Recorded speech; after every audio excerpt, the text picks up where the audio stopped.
Hello, I'm Jonathan Blow. I'm the game director for Order of the Sinking Star. 大家好，我叫曾铮，我是ARC Games 中国区的负责人，同时也是我们全球的 CTO。 Hi, I'm Jason Park. I'm the Chief Operating Officer at ARC Games.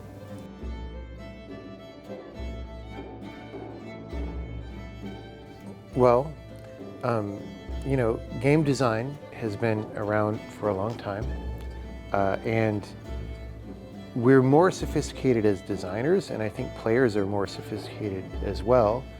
And what that means is it's possible to go back to old ideas and look at them with a more modern eye and say, what about this is really good? What about it maybe was incidental to the time and is not so good, and we could refresh and make it, swap out some parts of it for other parts of it that we think are going to work better. That's something that I've enjoyed doing in a number of games, and this is definitely an instance of that.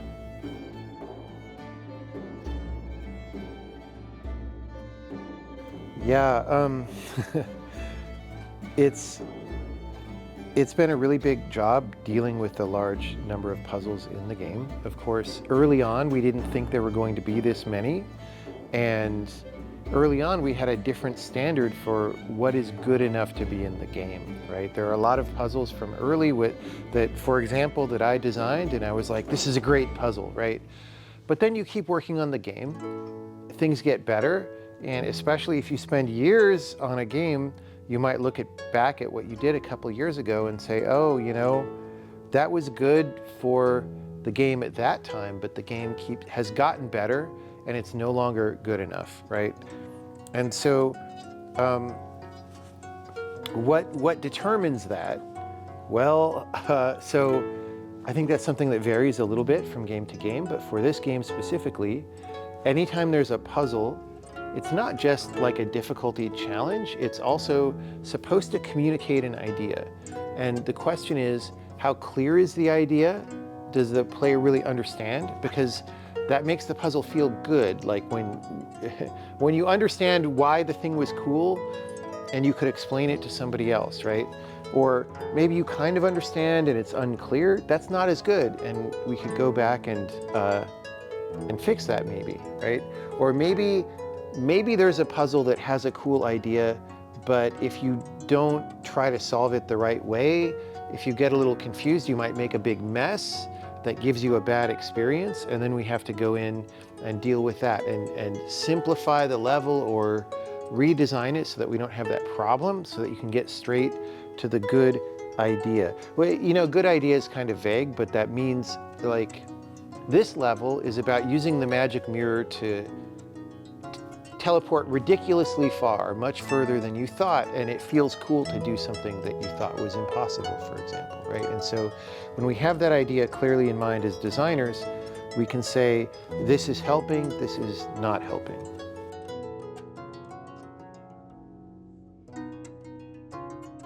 So firstly, we released the demo in two parts, and in the first part, there was definitely no world merging. In the second part, we did it somewhat, but the issue being that it's such a big game and we need to pick a part of it for the demo that you can't go super far into all the things that could happen as a result of worlds merging, because otherwise it would just be an impossible, it would be the whole game for the demo, and we can't do that. So in the second phase of the demo though, there's a gold room, which is the sort of the special place where things start to come together. And then you have the heroes and they're dealing with water, which is technically not part of their world. We don't make a super big deal out of it, but if you look at the heroes' world, there's no water, like substantial water that could block you or sink things in anywhere in that world. And so that's new to them, but then as the game would continue past the demo, they would start interacting directly with the magic mirrors from the mirror isles or the things from the other worlds. So the biggest issue is just, the demo's already, I think it was 135 puzzles or something. That might not be the exact number, but I think so. I hope that's close. But anyway, it was a lot already, and so we're just doing our best fitting the game down into a small demo. Oh, the other point actually is, you could say, well, let's skip the beginning, and we did skip some of the later beginning, but you could just say skip the beginning and just get to that part. But these kind of games, you know, you understand how things are supposed to work by playing through the beginning, and it just wouldn't work very well. You wouldn't understand what you were playing later, so we decided not to do that either.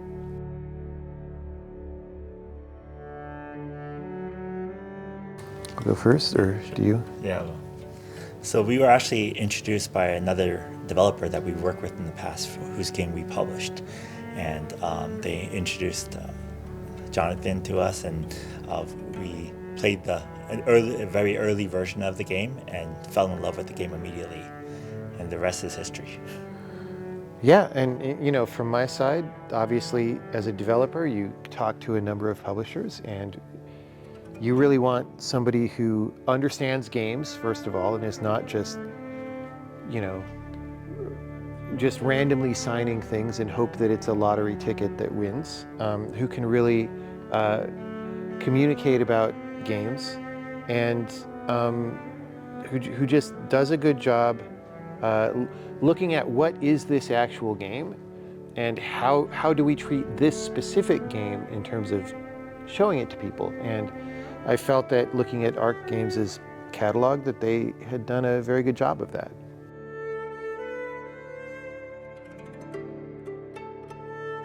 Yeah, so for me, it's about going back to that fact that every level has a specific idea, and we want that to be clear.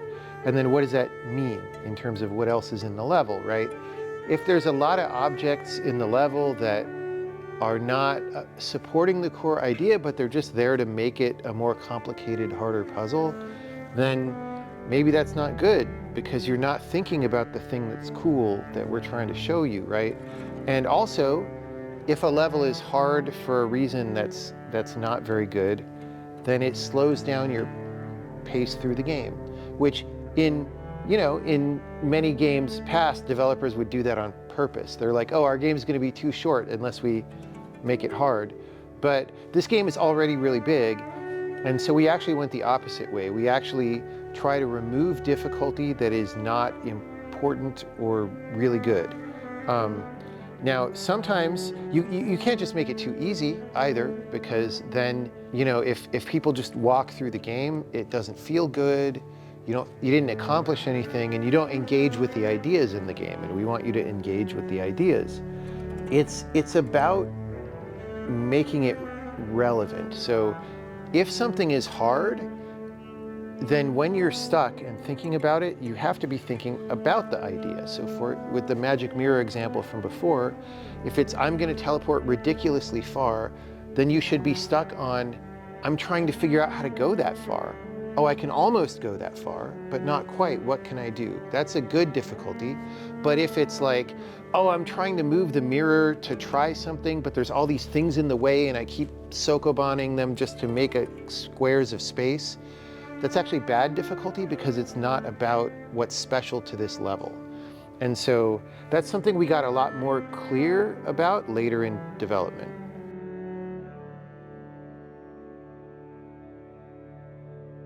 There are definitely some things that we do in the game that would be difficult or impossible to do using Unreal or Unity. Some of them are just showing off. Like, so for example, you're on the overworld. We do this in the trailer, right? You're walking, and then you hit the overhead map, and instead of like a different map, it just pulls the camera up and you look at the whole thing. And if you used a generic engine, that would chug and be at a pretty poor frame rate. That said, it's not totally essential to the game, and you could make a game somewhat close to this in Unity and Unreal. And I think it would just be, I think it would be a little worse in certain ways. But for me, part of it is just the enjoyment of making technology, right? Making new things. And in this particular case, so in the previous game, The Witness, when we got toward the end, game development often gets slow. Like you're waiting, you have the most graphical assets toward the end of development, and then the code is the biggest, and I'm sitting there waiting for the C++ program to compile every time I make a change, and it just felt slow and bad. And so with the new language, I said, I want the code to compile fast. With the new engine, I want us to be able to make content really fast, right? And so one aspect of Unreal and Unity is, on the one hand, they're very impressive because they do just a ton of things, right? But we don't need most of those things for this game, so that's always true.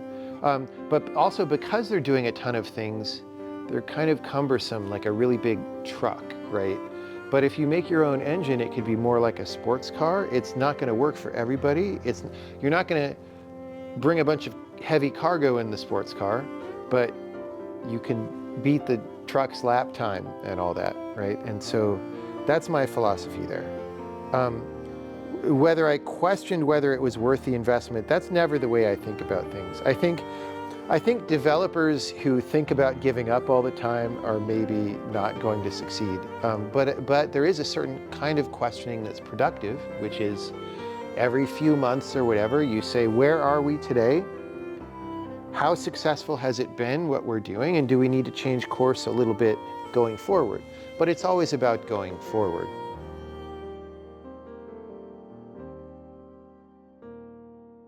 I think every game wants something a little bit different, and part of what we do as a designer when we start making a new game is, we had some initial idea that seems good, but that's not the real game yet, right? And so we have to find the real game, start implementing and trying things, and we have to learn what is the good version of the game.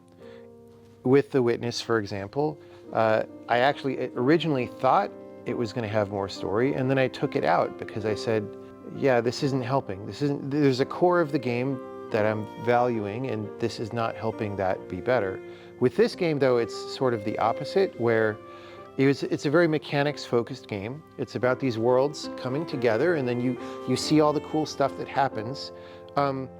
Some of the mechanics are attached to objects, but a lot of the mechanics are actually attached to characters, especially in the heroes world. It's all characters with abilities. And so even though it's mechanics first, characters are central to the game. And so, well, story is a good way to emphasize character and to make it, even just make it more understandable and front-facing to people, right? Because it is the case that the mechanical version of the characters that you play kind of has a personality, but it's subtle. To read the personality from the game mechanics is just not something people are necessarily used to. So you can make it more clear by giving that character some lines to say and all this. And so it was just natural that this game wanted to have more story. Secondly, though, I will also say all my games have some philosophical background that is a core part of why I make the game. And this one is like that. And this one is maybe the most complicated one that's hardest to explain. And so we also use the story elements to try to just ensure that players kind of at least get it, what the game is about. And we do that through, so the previous thing that I was saying, it was characters talking, and we emphasize those characters. And there's another story layer that's the audio recordings that you pick up that were recorded before you got there. And those tend to be more about the philosophical layer of the game.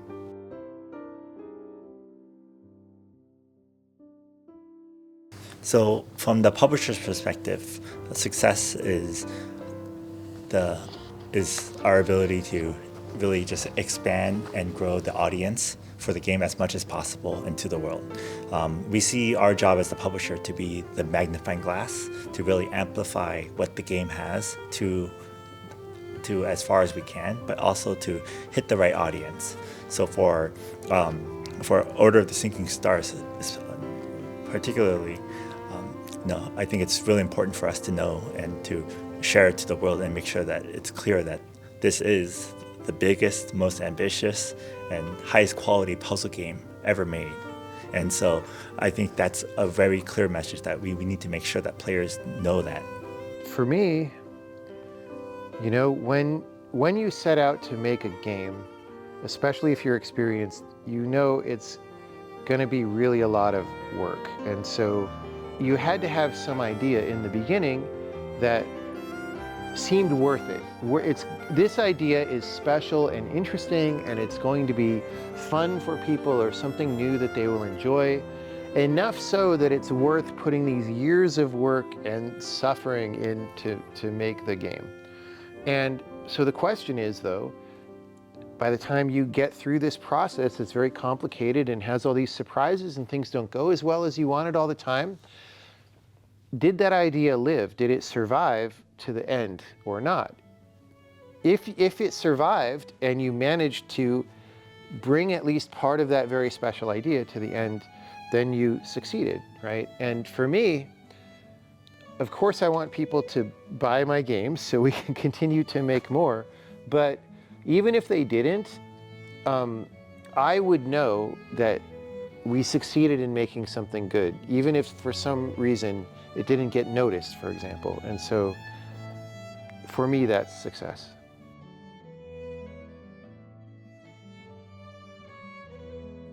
So I think, again, every game is different. With this game, it really was not a problem to come up with new ideas. In fact, we had to stop because we were making too many levels and the game was going to be impossible to finish, right? And why is that? With this game, more than other games, is it's tied to part of the core philosophy, right? So as we've said, it's about bringing worlds together. Why though? Like what is supposed to be cool about that? It's that each world is already some system that's already fun and already works about objects that have behaviors and they interact in a certain way. And then when you bring together multiple of those, then everything over here can interact with everything over here, and it create. If you imagine like this is like some ball or something, or this is some ball, and you put them together, you get like a much bigger one.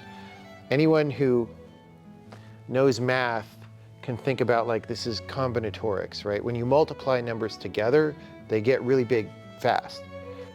When we take things from one world and things from another world, there's just a lot of potential ways they could interact. And the first step in designing levels is we look at that and we say, what about this is interesting, right? So if I have the wizard and the magic mirror, what could be interesting about those? And then sometimes we have to make new rules because the wizard and the magic mirror are from different worlds, and like we might have to add a couple rules to make it make sense how they interact.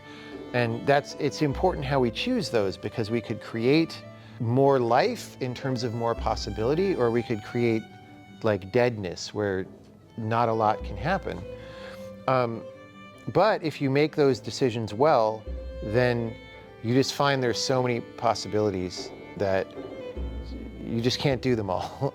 And so that's how it was. But on the next game, which surely won't be about putting worlds together, it'll be different. It'll be a little harder, probably.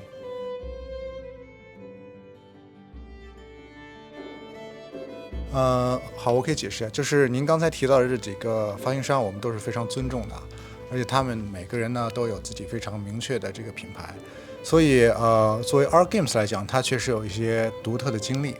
那么这个经历呢，也确实给了我们一些比较特别的经验啊，就像您刚才提到的，我们是首先是完美事件北美，然后又加入了 Embracer， 后来又通过这个管理层的收购完成了独立。那么这个整个过程呢，相当于给了我们一个就是有这种全球的大型发行体系的这个经验。我们知道这种大型的3A 游戏怎么做，在线游戏怎么做，我们知道我们的业务可以覆盖主机，可以覆盖 PC， 可以知道我们的合规上线还有长线运营怎么做，这个是我们以前的经历带过来的。那么除此之外呢，就是我们独立之后呢，我们现在相当于是我们的这个决策链变短了，我们可以很就是自由度提高了，我们可以针对我们喜欢的游戏去做出更快的判断。那么我觉得当下的 ARC Games 它是一个既不是一个大型的这种纯粹的发行机器，它也不是一个可能刚刚起步的这种小团队。我觉得我们应该是一个这种有全球发行经验的，这种可以就是做到我们但是独立之后呢，愿意分更多的资源到这种独立的游戏 RA 的游戏里面的一个中等规模的发行商。那么至于您刚才提到这个选品标准，其实我认为吧，我们的其实选品的价值观是一直是没有变化的。我们除了看这个，除了游戏看这个它的这个品类以外，它这个赛道火不火，这个我们肯定是会看。但是在这个之外呢，我们还会看一些，就是说这个游戏会不会给我带来一种不可替代的价值吧？还有就是它背后的作者是不是真正知道他想要创造一个什么样的东西？那么他能不能把他这个就是创作理念一直坚持到最后？那么对于我们来说呢，因为我们就像刚才提到的，我们独立之后，我们的角色链变短了，我们希望能够更多的跟这种有想法的很有创意的这种作者去进行合作，那么帮助他们呢，把他们的这种想法和创意都能够实现出来。那么这是我们就是相当于独立之后的想要做的更多的东西，就是我们需要在这个独立游戏和 RA 游戏里面做出更多的投入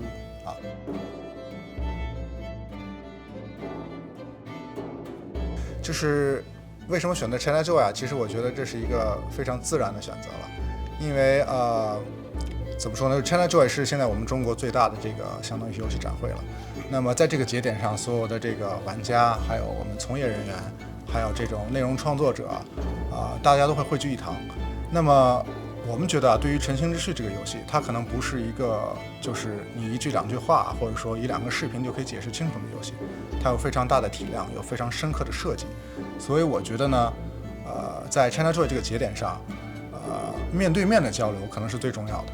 那么我们希望就是说，利用这个时机，把我们这个作品和它的作者带到这个中国的市场来，带到 ChinaJoy 来。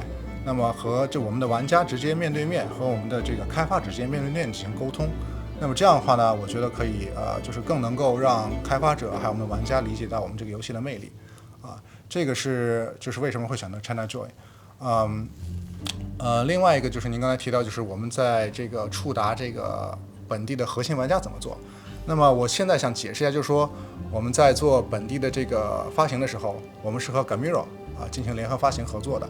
那么在这一块呢，包括本地的玩家触达呀，一些本地的市场宣发呀，都是由 Gamiro 来就是相当于实际操盘的。所以说，对于 ARC Games 来讲，我们会全程参与全力支持，但是具体的操作是由他们来实现。对，另外我再想讲一下这个我们的合作的方式吧。就是说，对于 ARC Games 来说，因为我们是这一款游戏的全球发行商，所以我们会去把控这个整体的发行节奏，还有它的这个整体的这个品牌价值。另外，我们也会负责和 Tekla Game 他们的直接和研发工作室之间的沟通，还有一个就是和这个，比如说保证这个我们的全球团队和我们的本地团队的信息都能够互通。那么这是我们要做的工作。那么对于 Gamiro 来说的话呢，它主要是就是我们中国本地的这个操盘手了，他把这个我们的发行做到落地执行，他去维护玩家的口碑，他去做到媒体的触达等等，这些是由他们来负责。对，所以说对于 ChinaJoy 来说，我觉得这是我们其实第一次正式的以 ARC Games 的身份来参加这次 ChinaJoy。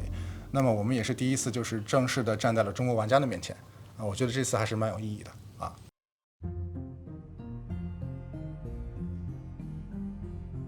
You want to go first? Sure. You know, I was in China once before in 2018, I'm pretty sure.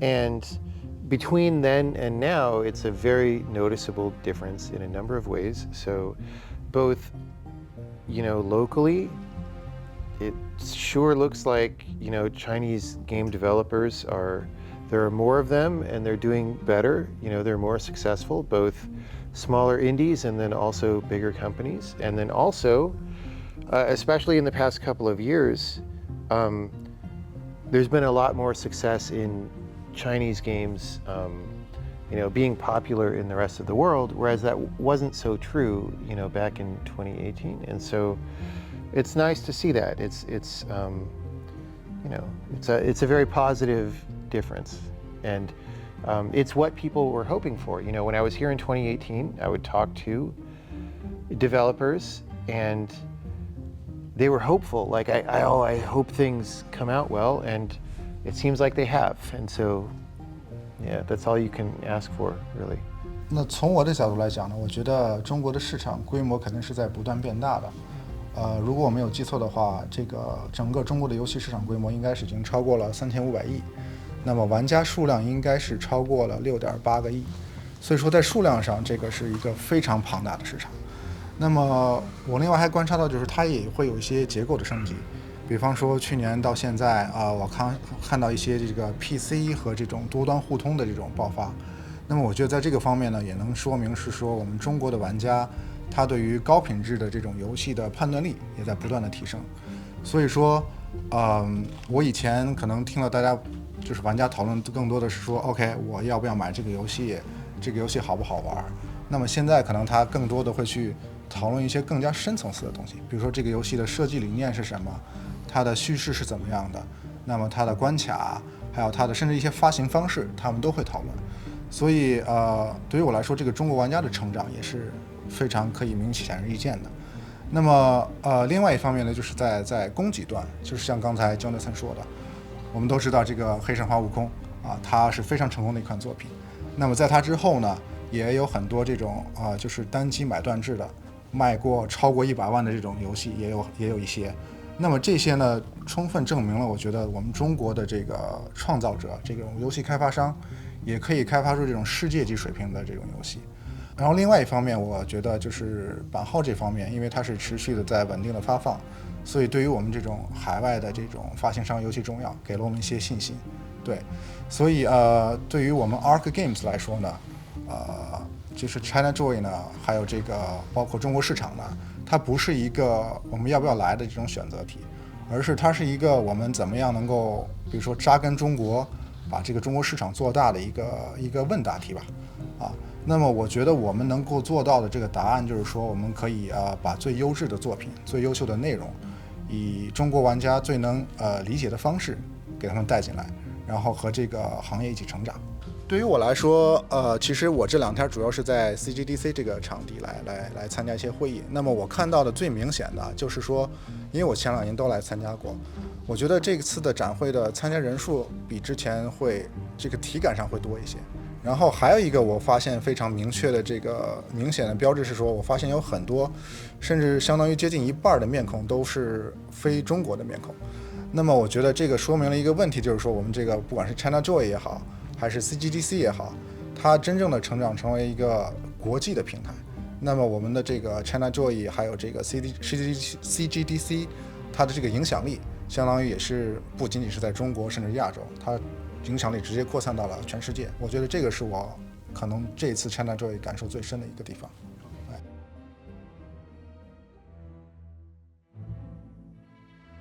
OK， 这个是这样，就是1季2包括1季1这个都是由美国的钢范 Games 开发的。那我觉得就是这2个游戏都非常成功了，那么这个成绩是属于开发商。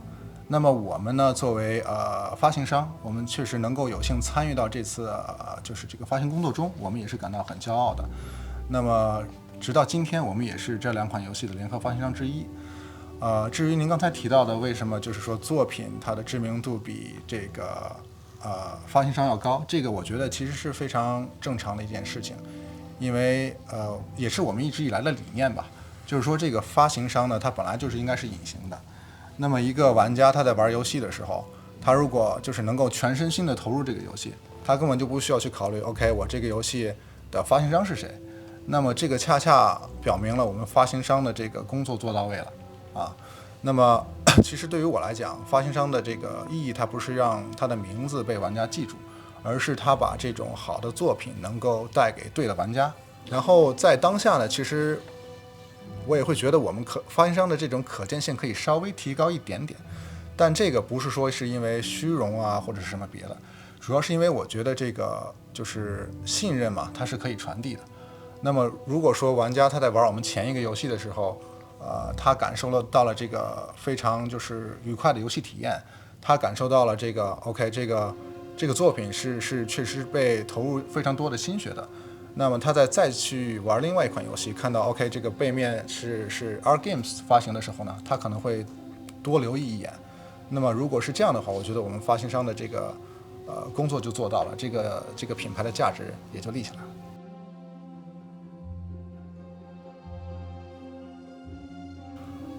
我觉得这种模式是可以持续的，但是呢，它不是说任何项目都可以用到，它有非常严苛的条件。那么我觉得应该是大体上有这么几个条件吧。第一个就是说，首先呢，在这个作品的背后呢，它的作者是有非常明确的这个创作的愿景。那么第二个就是说，就是这个规模上它必须很有纪律。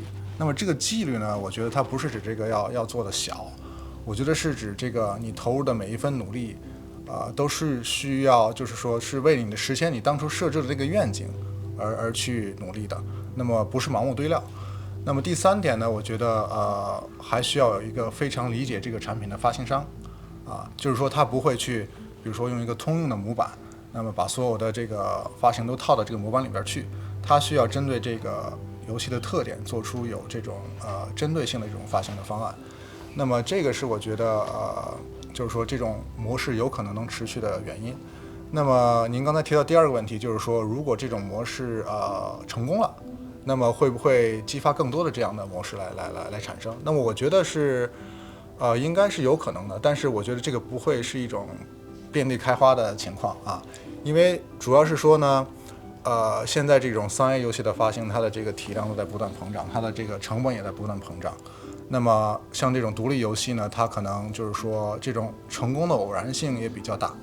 那么这种特别有作者性表达的，再加上一种RA 这种级别的这种发行，可能是一种市场上比较缺的一环吧。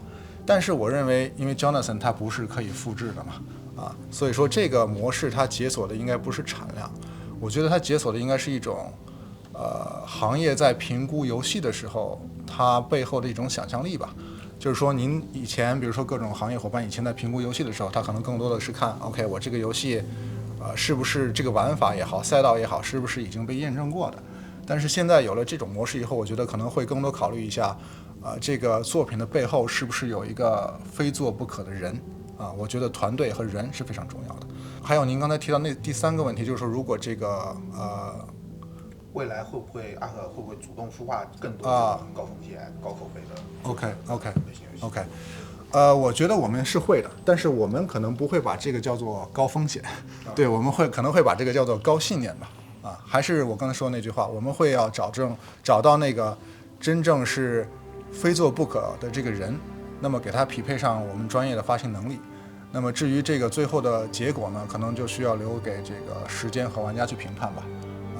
我觉得这是可以持续的。另外对，我还想说一点，刚才说的这种模式呢，可能不仅仅是针对于这种海外的创作者，我觉得我也看到中国有很多非常有创造力、非常有这种想象力的开发者。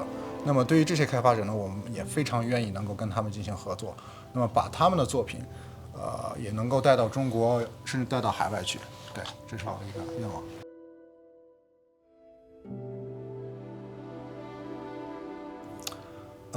我觉得未来3到5年的话，我们可能是想成为一家就是懂作品的发行商吧。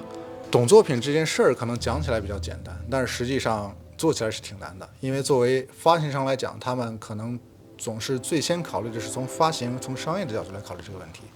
他可能考虑的是这个赛道对不对，这个产品的投入预算是多少，它的这个窗口期是什么样的，等等一系列这种商业的元素。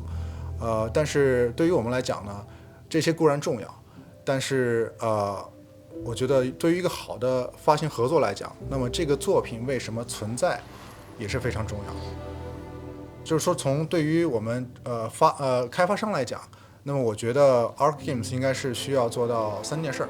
那么第一件就是说，我们能够做到就是对于我们非常尊重开发者的开发意愿。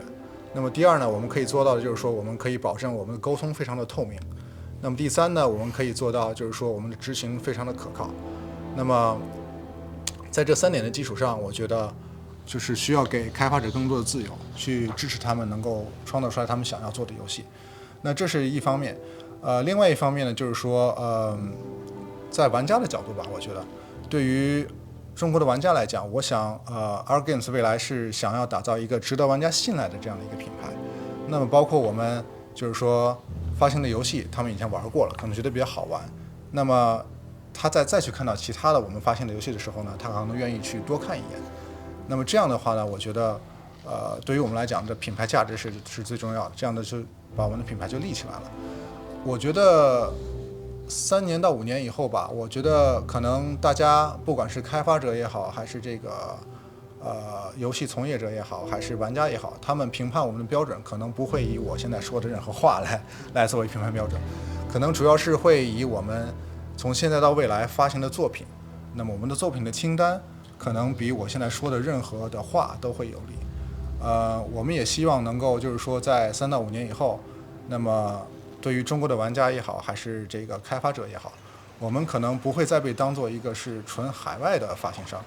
我们如果能被当做一个是一直陪伴在他们身边的伙伴，帮他们不管是做发行还是给他们更多的这种有趣的游戏，那么这样的话，我觉得我们的品牌就真正的立起来了。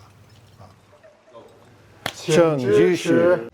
不仅仅是把地形拼接在一起，而是将自然法则编织成一个整体。结果总是让我惊讶，但这一切到底是谁做的？他们究竟想从我这里得到什么？